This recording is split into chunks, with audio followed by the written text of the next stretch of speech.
Welcome to 5 and 5 from the One Stop Co-op Shop, where I discuss 5 key elements of a game in about 5 minutes. I'm Michael Kelly, and today I'm looking at Illiterati, a solo and cooperative word game. And disclaimer that I was sent a review copy of this one. I filmed a preview of this game back when it was on crowdfunding, but how do I feel now that I've played the final product? Let's find out and get to the list.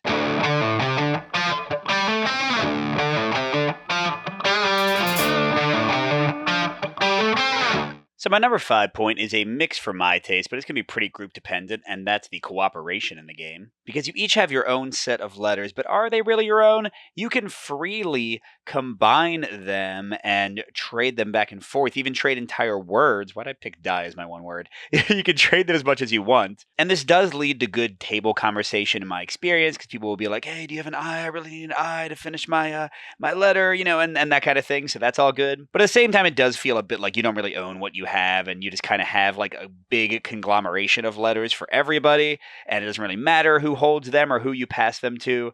So that's the only negative part of the cooperation for me. Then going into my number 4 point, this one is a full-on con for my taste, unfortunately, and that is the need to build up in the game. So you're trying to beat these goals, you're trying to form these combinations of words that match different requirements, but the thing is, generally in a given round, you won't have enough letters to do it. And so what you're stuck doing is this kind of forming random words without any true objective to them until you get to have enough letters overall between you and the other players to actually hit the objective you're going for. So it does feel a lot like just sort of biding time and building up and grinding words until you can actually pursue your objectives because you've built up enough of a word supply or a letter supply to make it happen. I personally don't find that very enjoyable, but others might not mind at all. Now, what livens up that grind is my number 3 point, the Illiterati cards the game's named after.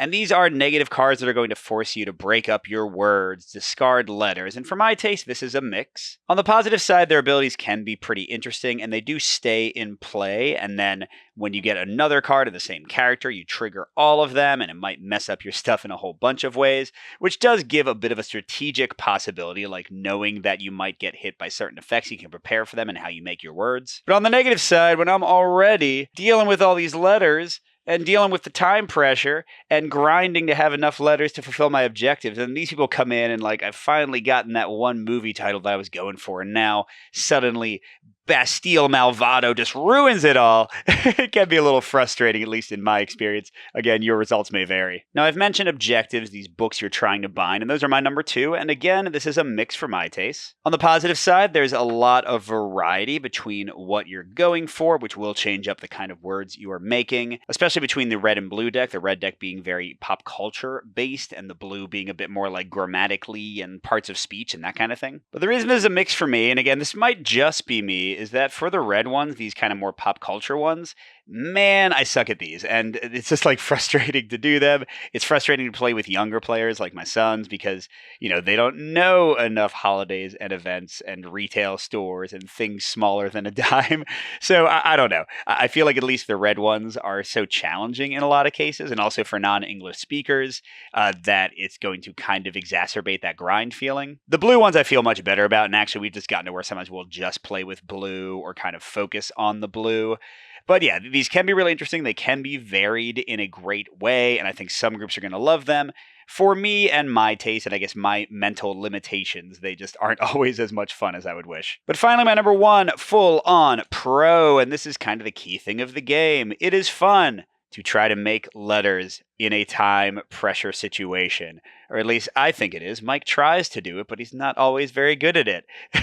Now, this is going to be very player-based because some people thrill under real-time challenges and constraints, and some people hate it. But I think that it adds a nice tension to the game.